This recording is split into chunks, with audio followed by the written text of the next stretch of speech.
미군은 17일 대이란 전쟁의 중요 승부처가 되고 있는 호르무즈 해협 인근의 이란 미사일 기지들을 벙커버스터로 타격했습니다.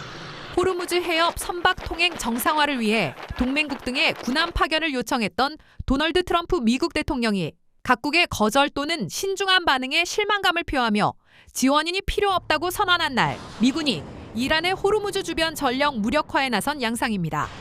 중동 지역 미군을 관할하는 미 중부사령부는 이날 X계정을 통해 몇 시간 전 미군은 호르무즈 해협 인근 해안을 따라 있는 이란의 강화된 미사일 기지들에 5,000파운드급 지하 관통탄 여러 발을 성공적으로 투하했다고 밝혔습니다.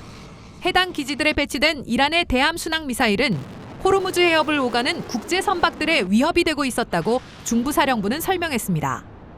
지하 관통탄은 토양이나 암석, 철근 콘크리트 등을 깊이 관통한 뒤 폭발해 지하에 있는 목표물을 파괴하도록 설계된 무기로 벙커 버스터로도 불립니다. 미군은 지난해 6월 이란 내 주요 핵시설 3곳을 파괴한 미드나잇 해머 작전에서 B2 전략 폭격기를 동원해 GBU-57 벙커 버스터를 투하하며 지하 핵심 시설을 파괴한 바 있습니다. 이란이 미 이스라엘의 군사 작전에 맞서 글로벌 에너지 수송로인 호르무즈 해협을 사실상 봉쇄하자 트럼프 대통령은 한국, 일본, 영국, 프랑스 등 7개국의 해협 통과 선박을 보호하기 위한 해상 호위 작전에 동참해달라고 요청했습니다. 트럼프 대통령은 호르무즈 해협 통과 원유 의존도와 미국의 안보 기여도를 언급하며 동맹국을 강하게 압박했으나 이들이 선뜻 응하지 않자 이날 매우 실망스럽다며 강한 불만을 표출했습니다. 싱가포르 인근에서 포착된 미 해병대 상륙함 트리폴리 함입니다. 일본 오키나와에 주둔하고 있는 미 31 해병 원정대원 2,500명을 태우고 호르무즈 해협으로 이동 중입니다. 말이 상륙함이지 스텔스 전투기와 공격형 헬기까지 갖춘 사실상 중형급 항공모함입니다. 한반도 유사시에 가장 먼저 출동하는 부대로 미사일 순양함과 구축함까지 함께 움직이면서 단독으로 상륙 작전이 가능합니다. 앞서 피트 헤그세스 미 국방장관은 상륙 작전을 위해 해병 부대를 중동으로 파견해달라는 미 중부 사령부의 요청을 승인했습니다. 현재 속도라면 주말쯤이면 호르무즈 해협에 도착할 것으로 보입니다. 목표는 역시 이란의 석유 수출 전진기지인 하르그 섬 점령이 될 것으로 점쳐집니다. 이란 본토에서 30km 떨어져 있지만 이란 석유 수출의 90% 이상을 담당하는 핵심 시설로 이란의 급소로 평가되는 곳입니다. President Trump's not going to take any options off the table. The military infrastructure only for now. And I would certainly think he would maintain that optionality if he wants to take down their energy infrastructure. 하지만 실제 상륙 작전에 나설 경우 이란의 반격도 무시할 수 없습니다. 군사 전문가들은 아무리 최정예 부대라고 해도 미군의 피해 역시 상당할 것이라고 지적합니다.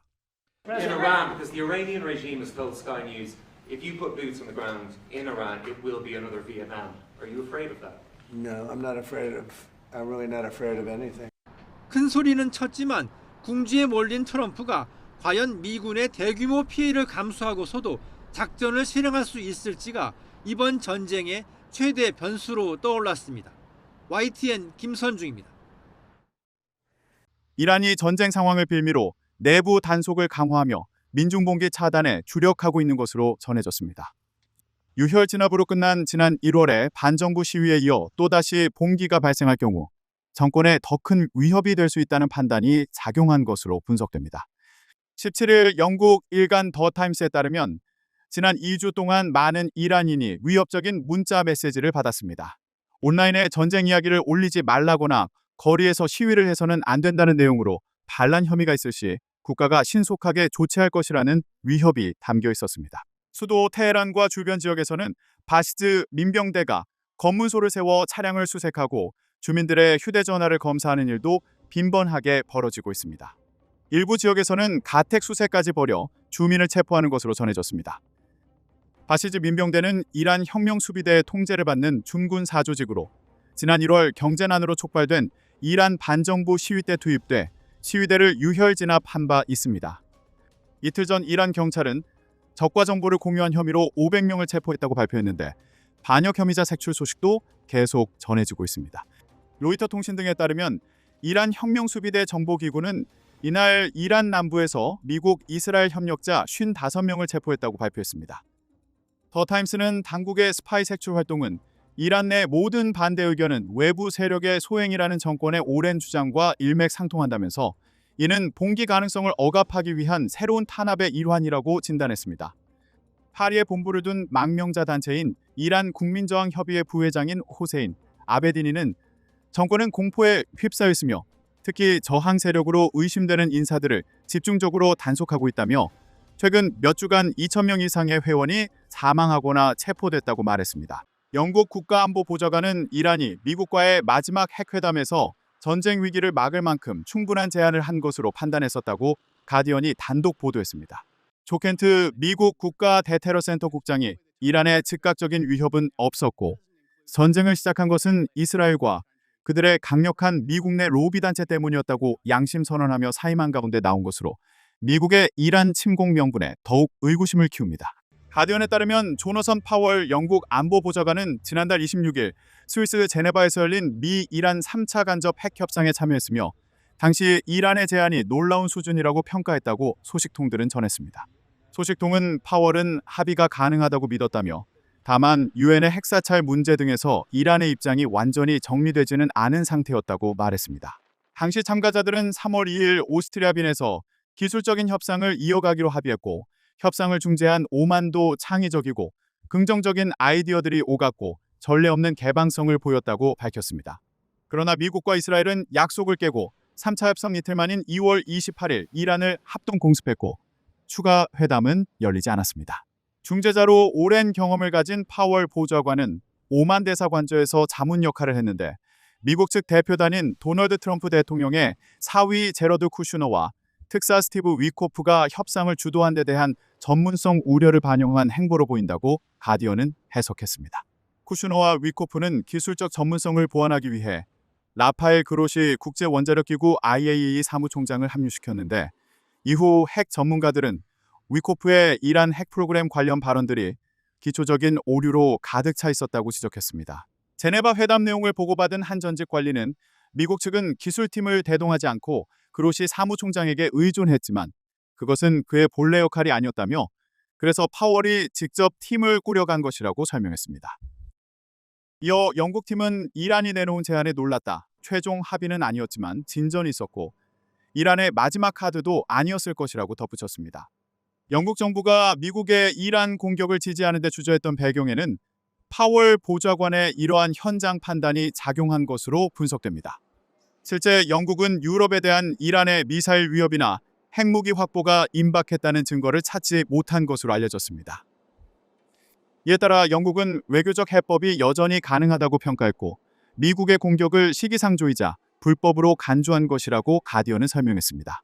보도에 따르면 이란은 2015년 핵 합의와 달리 일몰 조항 없이 영구적인 합의를 수용할 의사를 보였던 것으로 전해졌습니다. 고농축 우라늄과 관련해 이란은 IAEA 감독 하에 기존에 보유한 440kg을 저농축으로 희석하고 향후 추가 비축을 하지 않는 데 동의한 것으로 알려졌습니다. 또한 국내 농축 활동을 3년에서 5년간 중단하겠다고 제안했는데 미국은 트럼프 대통령과 협의 이후 10년간 중단을 요구했습니다. 아울러 이란은 경제협력과 관련해 미국이 향후 민간 핵 프로그램에 참여하는 방안을 제시하며 그 대가로 카타르에 동결된 자산 해제를 포함해 경제 제재의 약 80%를 해제하라고 요구했습니다. 중재자인 오만은 고농축 우라늄을 비축하지 않겠다는 제안이 협상 타결에 근접했음을 보여주는 돌파구로 평가했다고 전해졌습니다. 쿠슈너가 협상 결과에 대해 트럼프 대통령이 긍정적으로 받아들일 것이란 인상을 줬는지 아니면 훨씬 더 큰 양보가 필요하다는 인식을 공유했는지에 대해서는 증언이 엇갈립니다. 걸프 지역 한 외교관은 위코프와 쿠슈너를 트럼프 대통령을 원치 않는 전쟁으로 끌어들인 이스라엘 측 인사로 봤다고 주장했습니다. 이 같은 보도는 영국 의회에서도 논란이 됐습니다. 이베트 쿠퍼 외무장관은 관련 질의에 영국은 핵 관련 외교적 과정을 지지했고 그것이 지속되기를 원했다며 그것이 미국의 초기 공격에 대해 우리가 취한 입장의 이유 중 하나라고 답했습니다. 이란 전쟁 개전 전부터 군사작전 지원을 위해 지중해에서 홍해로 이동했던 미국의 항공모함이 배 안에서 불이 나서 수리를 위해 지중해로 돌아간다고 뉴욕타임스가 보도했습니다. 뉴욕타임스는 현지 시간 17일 보도에서 중동에서 작전 중이던 미 해군 항공모함 제러드 포드가 수리를 위해 그리스 크레타 섬에 있는 수다 기지로 향할 예정이라고 전했습니다. 이동에 상당한 시간이 걸리는 데다 수리 기간도 일주일 이상으로 예상됩니다. 포드함에서는 지난 12일 세탁실에서 불이 나서 선내 여러 곳으로 번졌으며 불을 끄는데 30시간 이상 걸렸습니다. 뉴욕타임스는 임무 연장과 항공모함 내 화장실 고장 등으로 승조원들의 사기가 크게 떨어진 상황에서 배 안에 큰 불이 나서 승조원 600명 이상이 바닥과 테이블에서 자는 등 어려움이 커지고 있다고 보도했습니다. 앞서 이란 혁명수비대는 15일 성명에서 미군 항공모함 제러드 포드함이 홍해에 있는데 이 항모를 지원하는 홍해 주변의 물류 서비스 기지가 합법적 표적이라고 경고했습니다. 이란 국영 프레스 TV는 제러드 포드함이 사우디 제다 항구에 기항한다고 보도했습니다. 혁명수비대는 이달 초에도 제러드 포드함을 감시하고 있고 사거리 내에 들어오길 기다린다고 경고했습니다. 미국이 주도하는 호르무즈 해협 호위 연합체에 유럽 등 핵심 동맹국들이 줄줄이 불참을 선언했습니다. Trump has threatened NATO with consequences if NATO does not support the US. There's a very clear answer. It is not an Article 5 cause because it wasn't America who had been attacked, but the US attacked Iran. Therefore, Article 5 doesn't count. 일방적인 미국 우선주의가 빚은 예견된 참사입니다. 동맹 이익은 철저히 무시한 채 청구서만 내미는 미국 행태에 피로감이 극에 달한 데다 중동 무력 충돌에 억울하게 휘말릴 수 있다는 우려도 큽니다. While taking the necessary action to defend ourselves and our allies, we will not be drawn into the wider war. 트럼프 대통령은 믿었던 우방국들의 외면당하며 사실상 글로벌 왕따 처지가 됐습니다. 당장 현실화될 가능성이 가장 큰 다음 행보는 동맹국을 향한 거센 압박과 독자 노선 강화입니다. 파병 거부를 안보 무임승차로 규정하고 방위비 분담금 증액을 압박하거나 관세 폭탄 등 무역 보복 카드를 지렛대로 삼을 공산이 큽니다. 다자 공조가 깨진 만큼 눈치 보지 않고 이란을 향해 최고 수준의 독자적인 경제 제재를 가할 것으로 보입니다. 우려스러운 대목은 이런 팽팽한 긴장 국면 속에서 예측 불허인 트럼프 대통령이 불쑥 던질 수 있는 극단적인 무리수입니다. 자신이 주도한 판이 깨진 것을 참지 못하고 국내 지지층 결집을 위해 이란에 돌발적인 군사 타격을 감행할 위험이 있습니다. 정반대의 극단적 선택도 배제할 수 없습니다.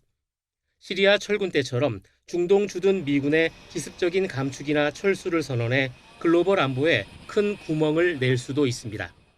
We're not ready to leave yet, but we'll be leaving in the near future. We'll be leaving in pretty much the very near future. But right now they've been decimated from every standpoint.